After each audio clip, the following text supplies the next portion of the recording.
With no account required, you can now go to securustech.net and put money directly on an offender's trust account.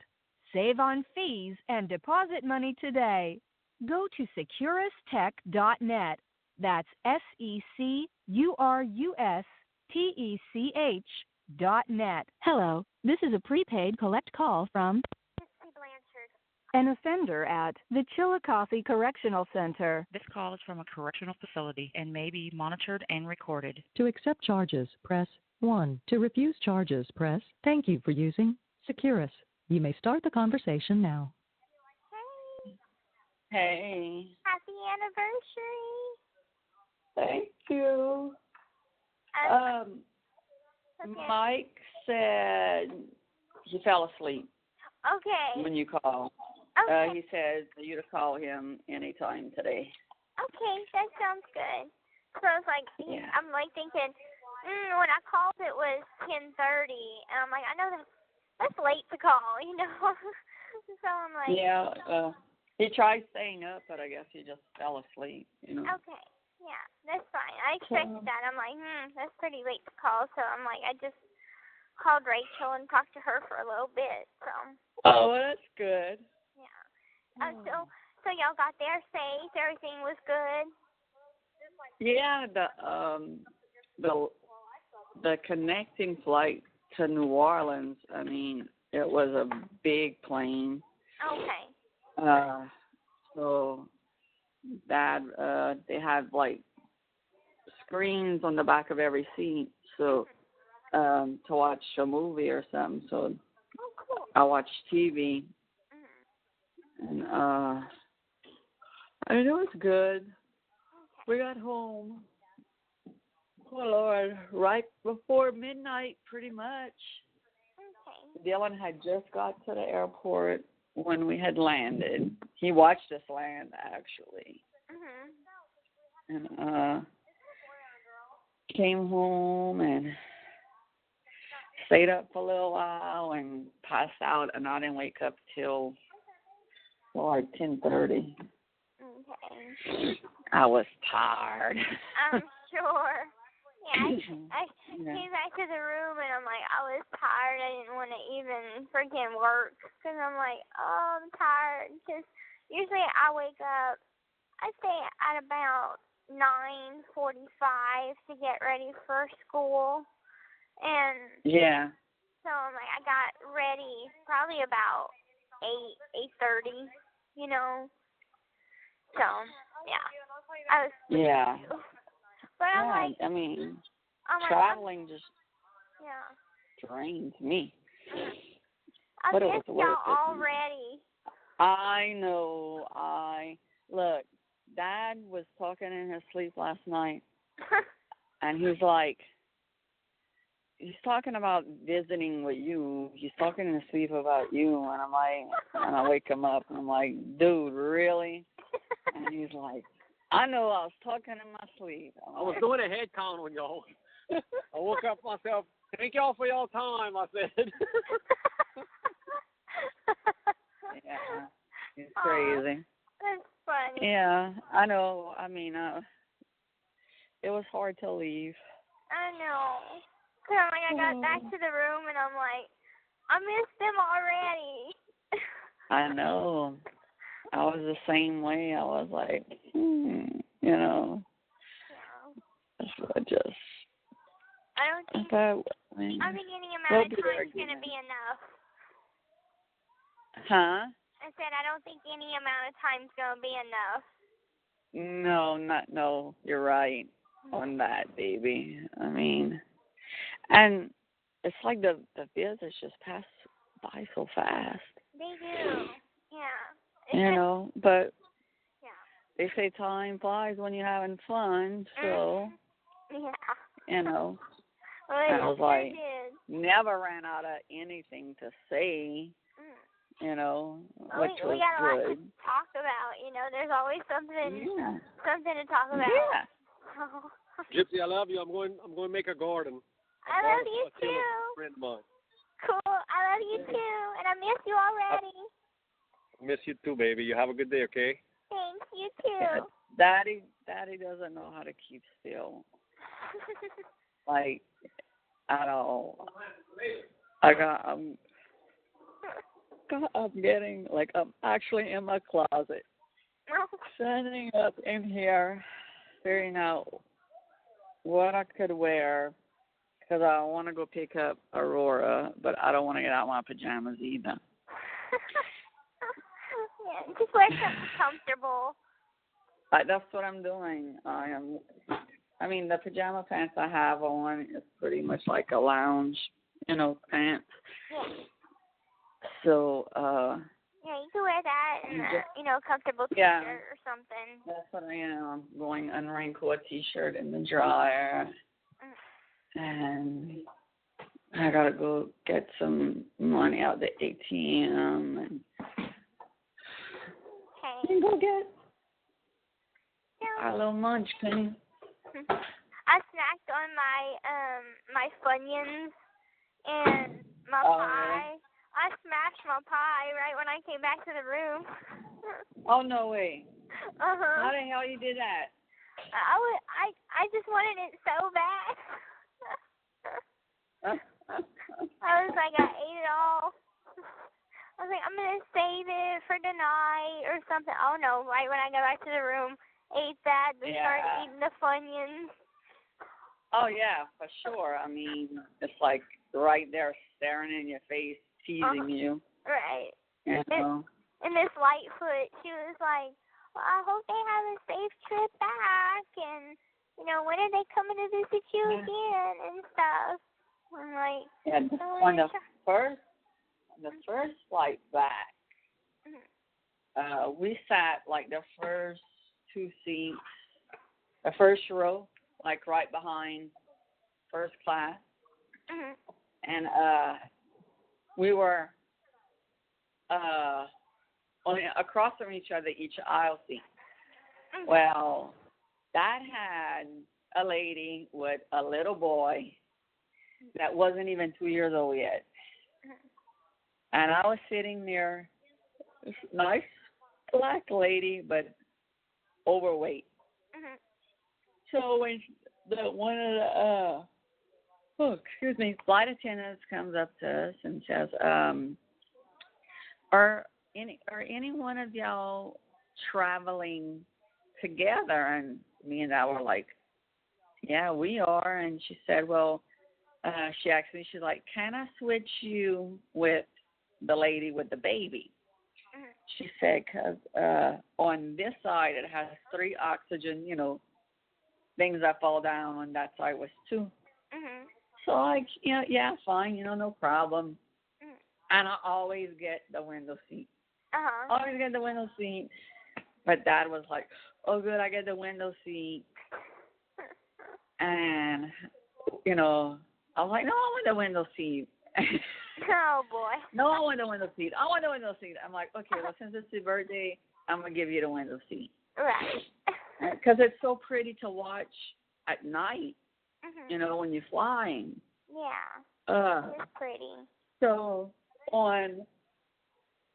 we got to Houston, we had to, because we got to Houston earlier than scheduled. Because if we would have gotten there when they said, what was on our itinerary, we would have literally had to get off that plane and haul ass, find a terminal, and go to the other plane. So we got there early. Got to Houston, a little early. So we had an hour to spare. But those airports are so freaking huge. They are. You can go shopping and different things. I know. Sightseeing. I wish we would have had more time in the Houston airport because this call is from a correctional facility and may be monitored and recorded. Oh, I like this in this store. Oh, I like that in that store. And I was like, come on, baby, no, we gotta go. And so he's like, well, I'm gonna go smoke a cigarette, and I'm like, okay, I said, I'm not going outside.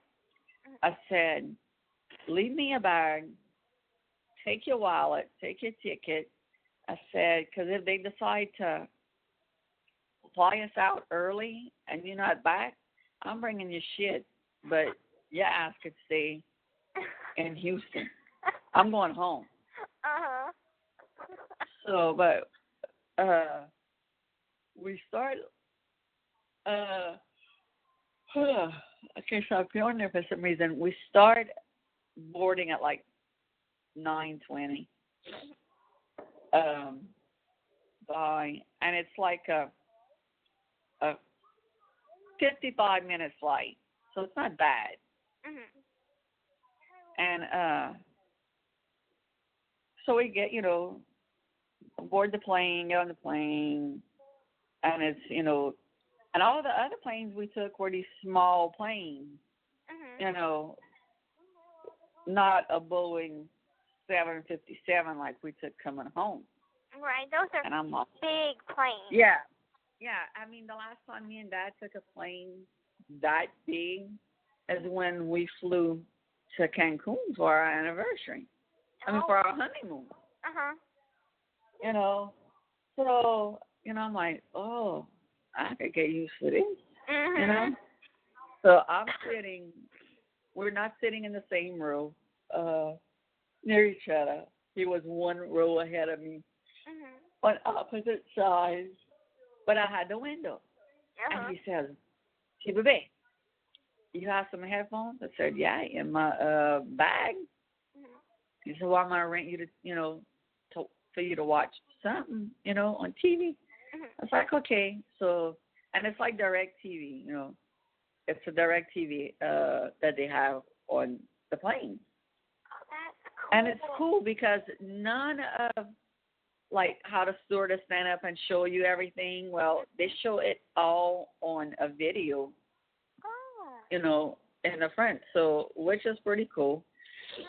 And I'm sitting at an exit door. That's sitting at an exit door, and it was me and a black couple. And the stewardess, flight attendant comes and says, I need a verbal answer from each of you. If there's an emergency, can I count on y'all to open these doors? And they're like, yeah, okay, yeah, And when she left, the lady turns at me, the one that's sitting next to me, she's like, I'm going to be too freaked out to help anybody. And I was like, I hear that, girl. I said, I'm going to be the same way, too. I said, but we just got to pull this handle down right here, And because if you're not comfortable doing that, they will switch your seat with people that, are willing to help.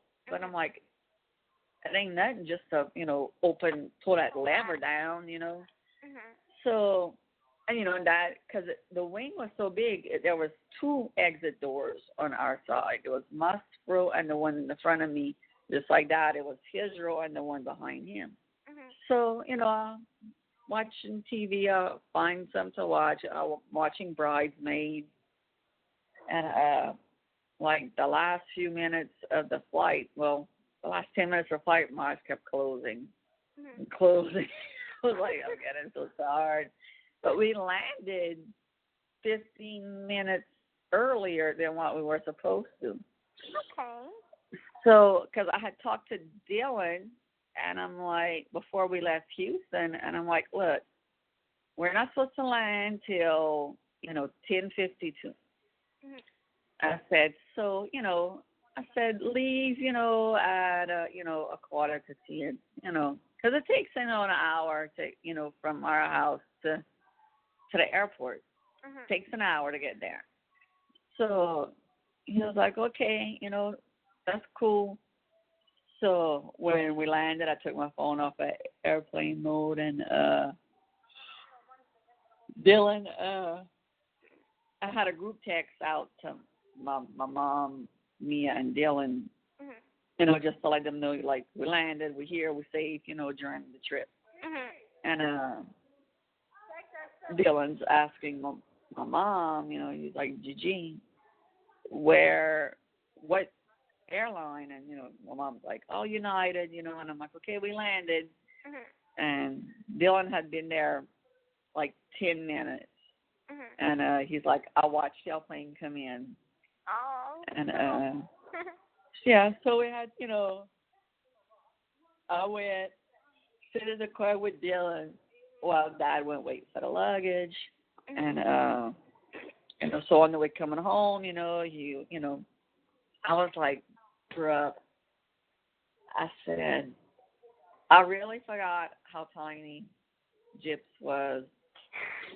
I said, she's like, I could literally put a bowl on top of her head and eat a bowl of cereal, eat a bowl of soup.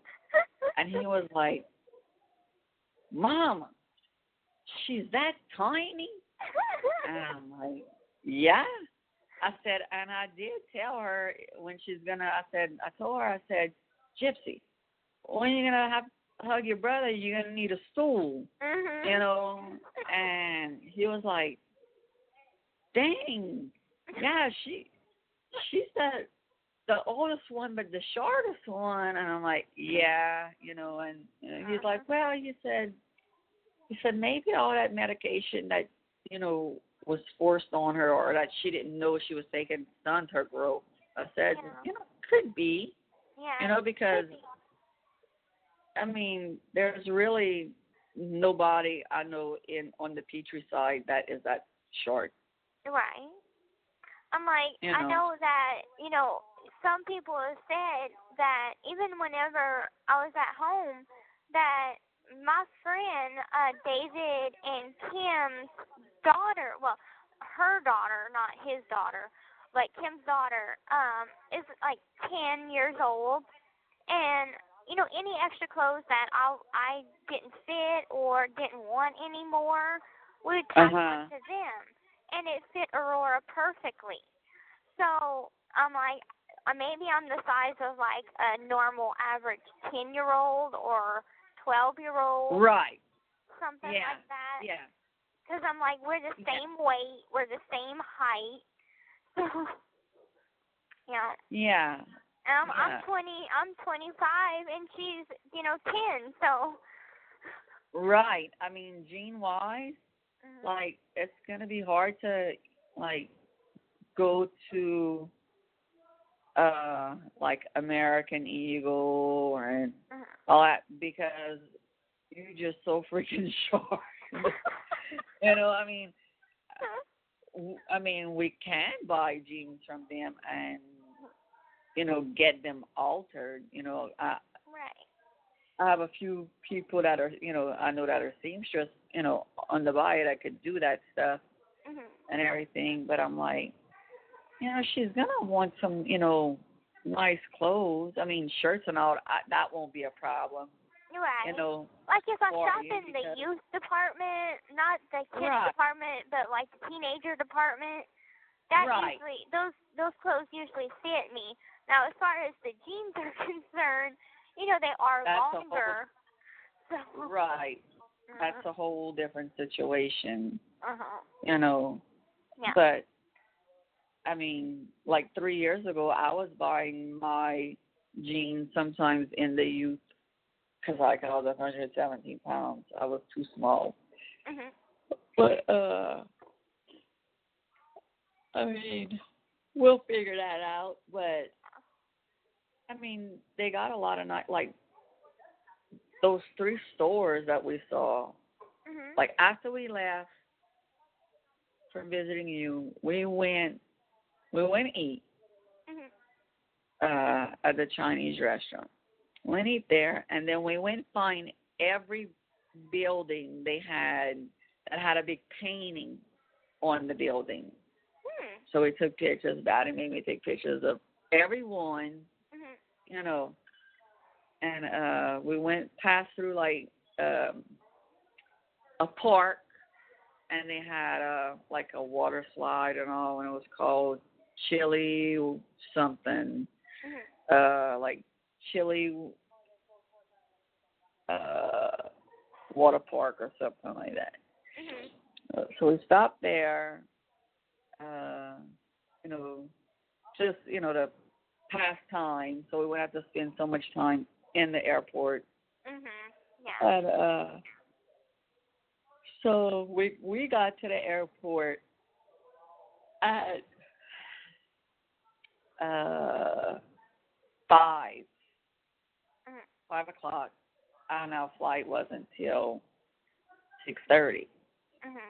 But by the time we checked the car in, we got it, on one of the shuttle buses, and it was this old man, and he would come, and help us, put our luggage, in those little sections where they have it, and stopped at each, stop, anybody on this one, anybody getting on this one.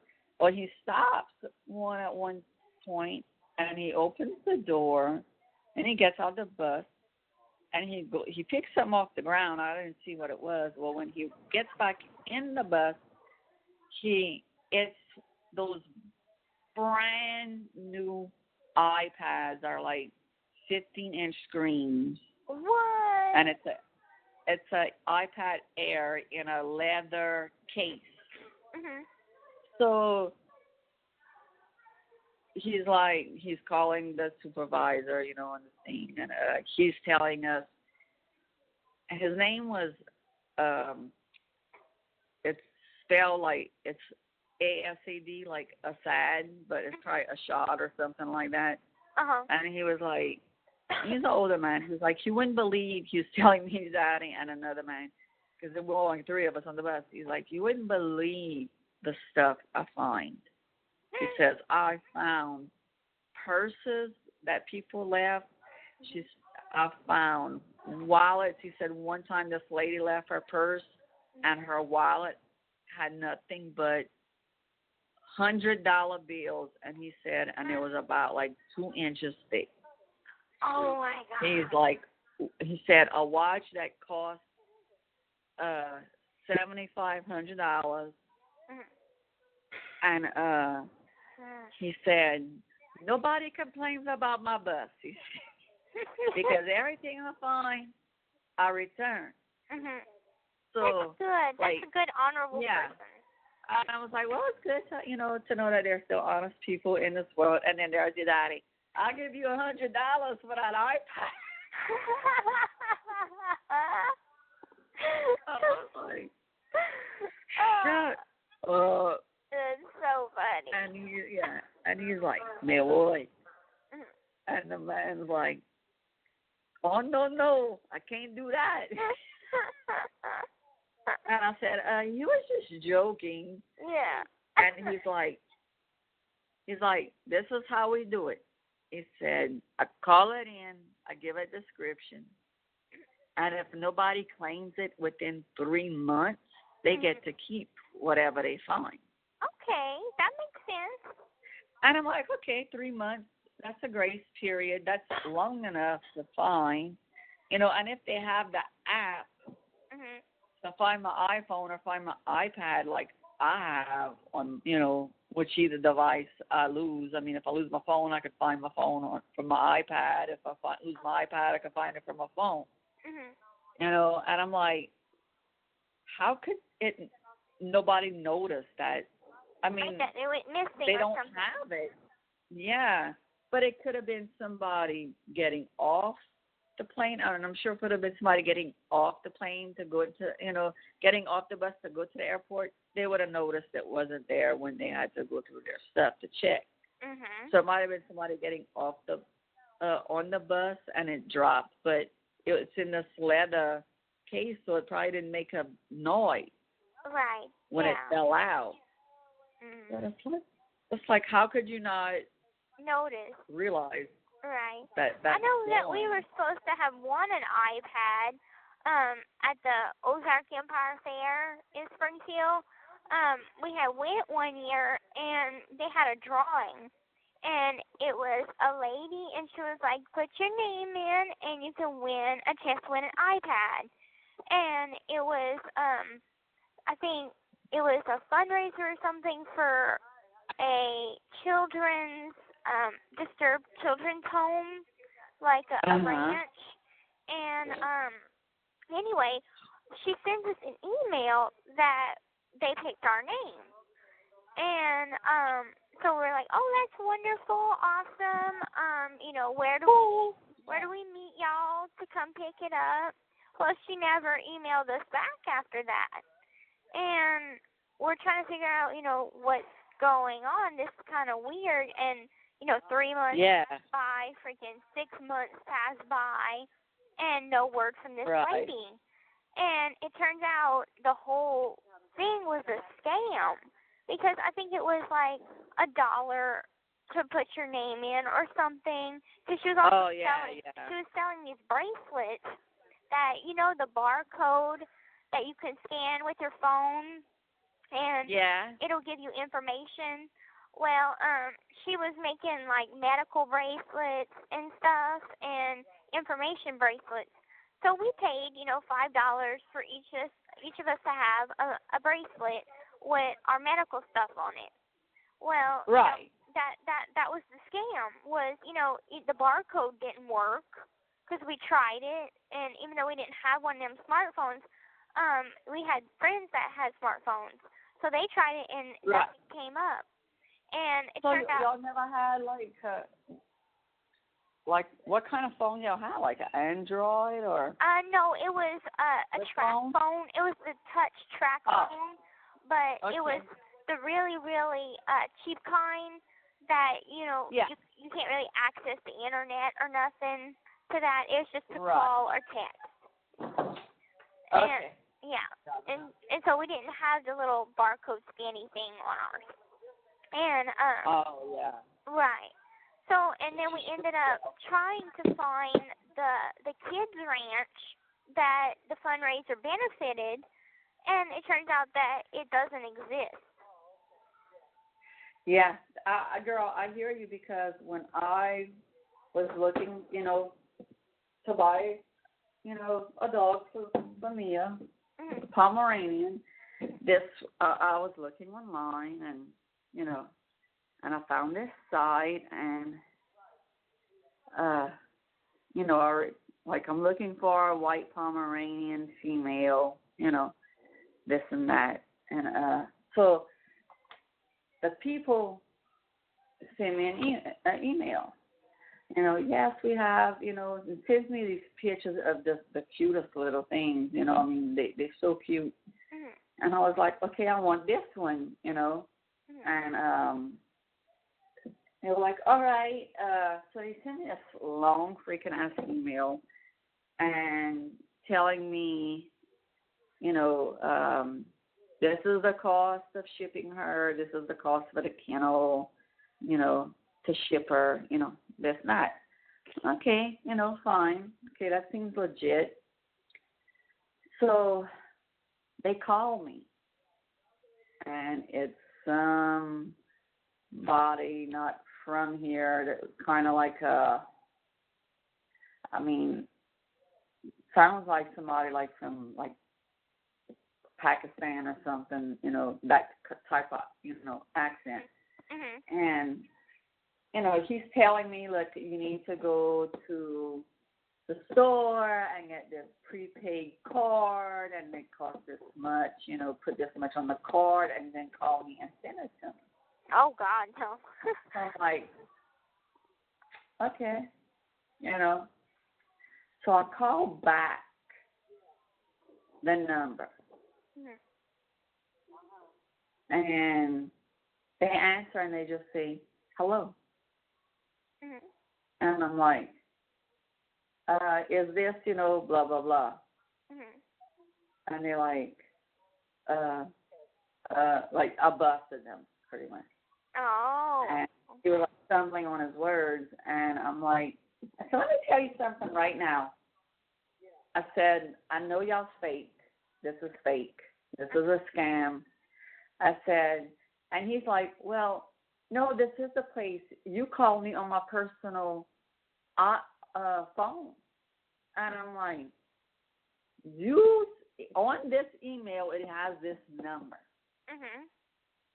I said, so even though it's your personal cell and you have it, you're at work and that's what you use, you should answer, hello, this is blah, blah, blah, whatever company it is, and your name. May I help you? So I am looking up this airport that they supposedly are going to send the dog. Can't find that freaking airport. Nothing. Oh. I called. It was based in Tennessee. So I called another number, and I asked. It was like directory, assistant or something. And I asked them, do y'all have a business called, da-da-da-da-da?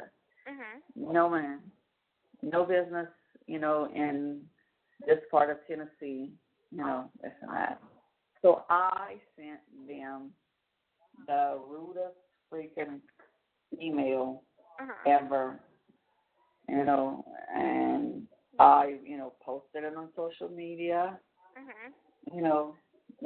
watch out for these people and, this and that. And, and some of my friends have told me, like, oh, yeah, we've gotten our dog through, this company, which affiliates with one of the names that they had on their site. And I'm like, well, they're lying. They have it false advertising. And look, everything looks so legit. Everything. So I called Dad, tell him what happened. So we ended up finding a lady in Baton Rouge, which was good. So but she's been breeding for 25 years. So. Oh, okay. Yeah, so it's always we went good to to her look locally.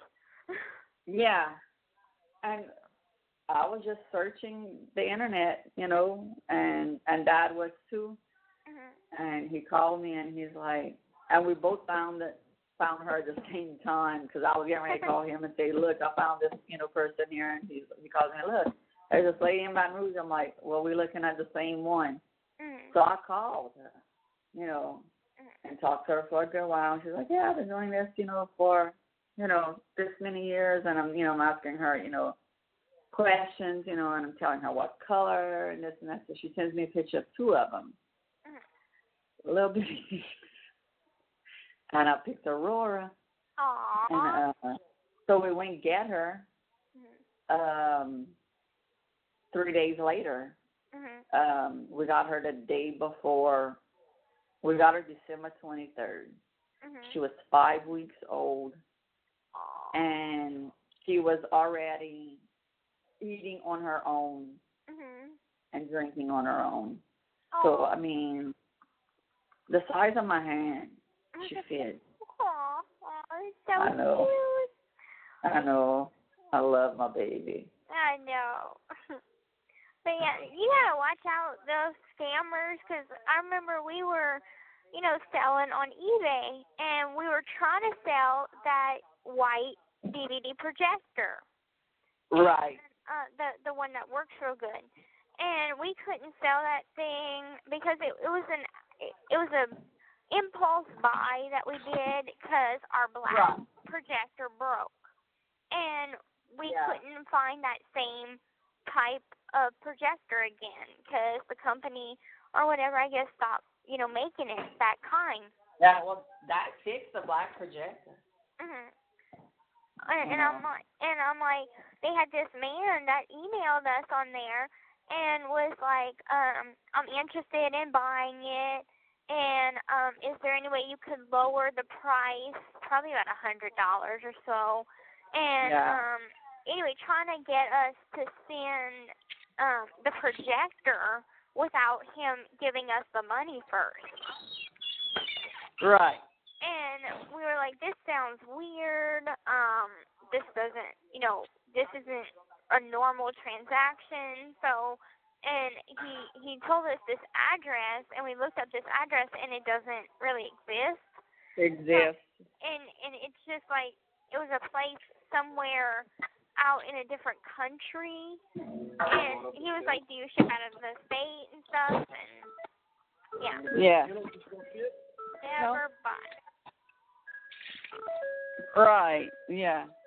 Well, I gotta go use the restroom right quick because I feel my intestines gurgling. Yeah, I just got in the truck. Well, gotta go get Aurora. Yeah. I'm probably gonna call Mike afterwards. Okay, I'll let him know that you'll call sometime today. I'll just tell him that. Okay, that sounds good. Okay. All right, my baby. All right, I love you. I love you too, girl. Talk to you later. Talk soon. Okay. Bye. Bye-bye. The caller has hung up.